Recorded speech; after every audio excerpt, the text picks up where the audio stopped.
Hello friends, आज हम बात करेंगे यदि किसी व्यक्ति को कैंसर है तो वैसे व्यक्ति को बहुत ज़्यादा सुस्ती या कमज़ोरी का एहसास होता है। तो अपनी सुस्ती या कमज़ोरी की इस प्रॉब्लम का निवारण करने के लिए, उसे कम करने के लिए क्या क्या चीज़ें ऐसे कर सकते हैं जिससे सुस्ती या कमज़ोरी में सिग्निफिकेंट फ़ायदा मिलेगा।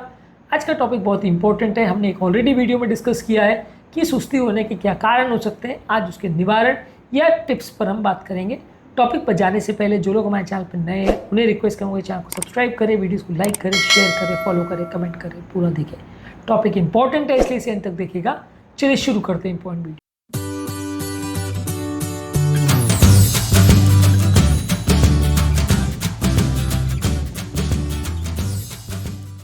सबसे पहले अगर किसी व्यक्ति को बहुत ज़्यादा सुस्ती हो रही है तो कई बार वो बॉडी में ब्लड की या खून की कमी की वजह से हो सकता है। अगर खून की बहुत ज़्यादा कमी है या एनीमिया है तो ब्लड ट्रांसफ्यूजन देने से फ़ायदा मिल सकता है। यदि किसी व्यक्ति को बहुत ज़्यादा पेन हो रहा है तो पेन की वजह से भी हाथ पांव हिलाना या शरीर को मूव करना मुश्किल हो जाता है, तो पेन को कम करना पड़ेगा। पेन अगर बहुत ज़्यादा होता है तो इसकी वजह से आपको कई बार नींद भी नहीं आती और कई बार बहुत ज़्यादा फिजिकल डिस्कम्फर्ट होता है, इसकी वजह से भी कई बार सुस्ती होती है। तो इसको आप प्रॉपरली मैनेज करिए, पेन केयर्स को देखें, पेन को कम करिए।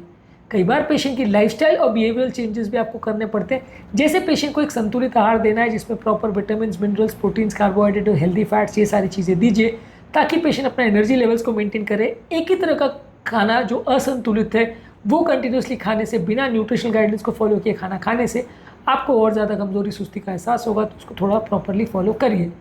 इसके अलावा जेंटल फिजिकल एक्टिविटी जैसे वॉकिंग, रनिंग, स्ट्रेचिंग, ये सारी चीज़ें करिए। इससे आपका एनर्जी लेवल्स प्रॉपरली मेंटेन होगा, कमजोरी, सुस्ती थोड़ा बेटर होगा और ओवरऑल फिजिकल कंडीशन और टॉलरेंस थोड़ा सा बेटर होगा।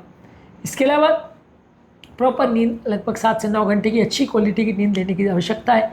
स्लीप के लिए क्या चीज़ें कर सकते हैं और क्या क्या चीज़ों को फॉलो करना चाहिए उस पर ऑलरेडी हमने डिटेल वीडियोस किए जो कि आप देख सकते हैं।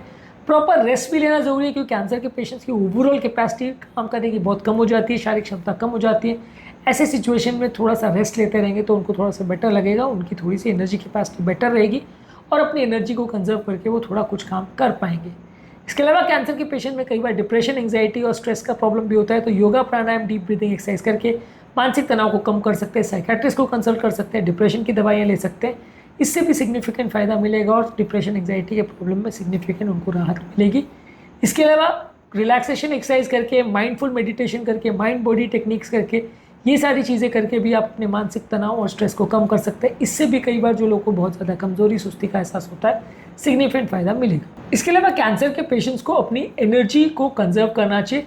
छोटे छोटे अमाउंट्स में थोड़ी थोड़ी एक्टिविटीज़ करें, मैनेजेबल जो चीज़ उनको लगे उतनी एक्टिविटीज़ करें। एक बार बहुत ओवर एग्रेसिव होकर बहुत काम करने का प्रयास मत करें।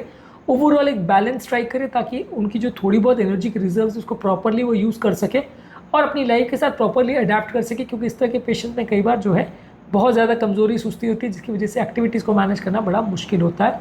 इसके अलावा कुछ एडेप्टिव एड जैसे केन्स है या क्रचेस है, ये सारी चीज़ों का प्रयोग कर सकते हैं। अगर किसी को बहुत ज़्यादा चलने फिरने में दिक्कत हो रही तो इनका प्रयोग कर सकते हैं। इसके अलावा अपनी एक्टिविटी को थोड़ा मॉडिफाई कर सकते हैं इस तरह से कि आपकी एनर्जी कम लगे।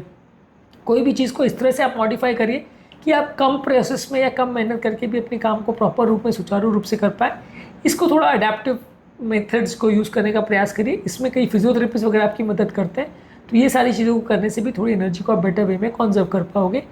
कौन कौन से फूड प्रोडक्ट्स हैं जो आपकी एनर्जी को बढ़ाते हैं, कौन कौन से फूड प्रोडक्ट्स आपकी एनर्जी को घटाते हैं, इस पर हमने ऑलरेडी वीडियोस किए, इनको भी ज़रूर चेकआउट करें। इसके अलावा आपको थोड़ा प्रॉपर मेडिकल इवैल्यूएशन की भी ज़रूरत है। कई बार अलग अलग कारणों से लोगों को सुस्ती या कमज़ोरी का एहसास हो सकता है। अपने ट्रीटमेंट प्लान्स को, अपनी लाइफस्टाइल को एडजस्ट करके आप उसमें मॉडिफिकेशन कर सकते हैं जिससे आपको थोड़ा बेटर लगेगा। रेगुलर मॉनिटरिंग करते रहिए, रेगुलर डॉक्टर को दिखाते रहिए। यदि कोई सिग्निफिकेंट प्रॉब्लम मिले तो उसे अप्रोप्रिएट फेज में मैनेज करने से भी लोगों को सिग्निफिकेंट फ़ायदा मिलता है। आज के टॉपिक में हमने बात करी कि यदि किसी व्यक्ति को अगर कैंसर है तो उसको अगर बहुत ज़्यादा सुस्ती या कमज़ोरी का एहसास हो रहा है तो क्या क्या चीज़ें वो कर सकता है जिससे ये सुस्ती या कमज़ोरी जिसको हो रही है उसमें सिग्निफिकेंट उसको फ़ायदा मिले। ओवरऑल फटीग, लेथार्जी पर भी हमने और भी काफ़ी वीडियोस किए, कैंसर के पेशेंट के बाकी लक्षणों पर भी वीडियोस किए, इनको ज़रूर चेकआउट करें। उम्मीद करूँगा कि आज के टॉपिक में कुछ नई बातें जानने को मिली होगी।